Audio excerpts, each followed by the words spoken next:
I really feel bad for Chauncey Wiggins, dude, because surely he had no idea what he was doing when he decided to challenge the poster maker as he's coming downhill with a full head of steam. Holy cow! Huddle up. You don't want none! You don't want none! What's going on, Tar Heel Nation? It is your favorite North Carolinian, Ross the Tar Heel, and welcome to the men's department of Carolina basketball, coming to you with a reaction video after Carolina gets the 79-66 dub in their ACC opener, last game of the 2025 campaign, dude. And yes, it was the poster makers' stinking show. Caleb Wilson had himself one hell of a ball game, led Carolina in all three major categories, 22 points, 16 daggone boards, and oh, by the way, 6 assists. It was kind of to the point where we were kind of, joking about the possibility of him getting a triple-double because he was just having such a monster game, dude. And I mean, this game, once again, just saw him absolutely attack the freaking rim.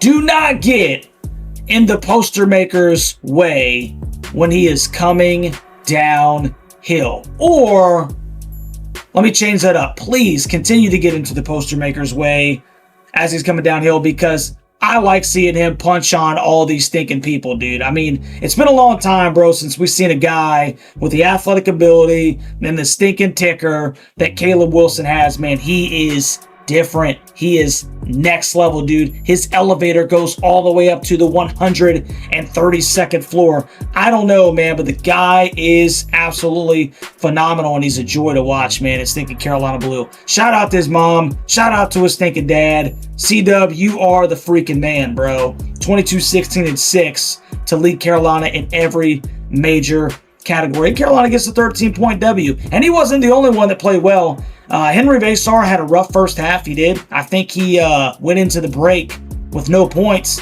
but he came out strong. Finished with a double-double himself, 12 points, 12 boards, 6 and 7 from the field, so he was efficient. Started to kind of establish himself down there a little bit after the break to, really make good on at least, putting together a decent game in the second half. And the two other guys that really stood out in this one was Kyan Evans, was 5 of 12 from the 3-point line. Carolina only shot they made 7 threes.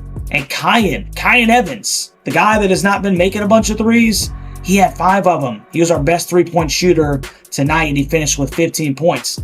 That's pretty good for Kyan Evans, man. And he played some solid defense in this one as well. And then Seth Trimble, once again, dude, the guy that just, we know what Caleb does. We know what Henry Vasar does. We know how fortunate we are at Tar Heel Nation to have such a good 4 and 5, arguably the best front court in the entire country. But Seth gives Carolina another level. Seth finished with 20 points, 6 of 13 from the field, 8 of 11 from the free throw line, 7 rebounds, 2 assists. He had 4 steals.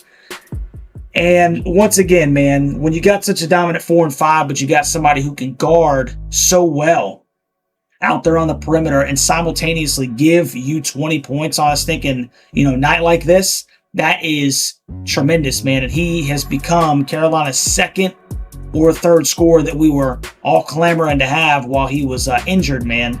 So good to see Seth have another fantastic ball game. Caleb really stole the show. Seth had a quiet 20, if you ask me. But 20 points that Carolina needed, and it's good to see him stinking hoop, man. Chauncey Wiggins did finish with 16 points. A lot of that is unfortunately going to be overshadowed by the fact that, he was the brunt of Caleb Wilson's joke. Because I don't know how you lived that one down, dude. That one it's still mind-boggling. I lost my stinking mind. Leger Jones scored 10. Robert McRae scored 11. He did have 8 assists. He also had 7 turnovers. So, I wouldn't say that's very efficient. That's a 1-to-1 assist-to-turnover ratio. I think that, Seth did a pretty good job on Robert McRae the fifth to keep him from just kind of going bonkers. The 7 turnovers were pretty daggum huge, man, to get Carolina out to where they were. Carolina was decent from the free throw line, only 70%, but we can live with that. They were plus 10 on the glass, 47 to 37.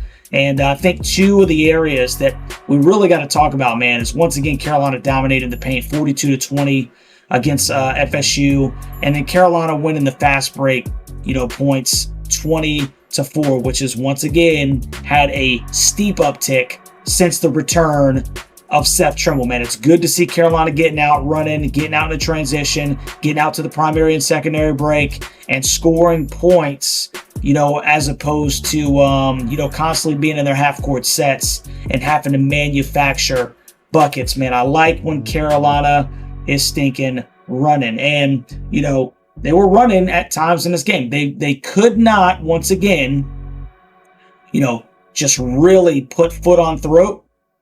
Obviously, you see that with a 13-point win in the house, but I do believe that Carolina's just going to win a ton of games like this, man. I think that it doesn't matter who the competition is.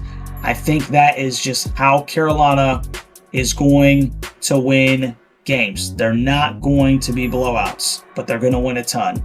So I'm personally pleased, man. Carolina gets the 79 to 66 win against the Seminoles in their ACC opener.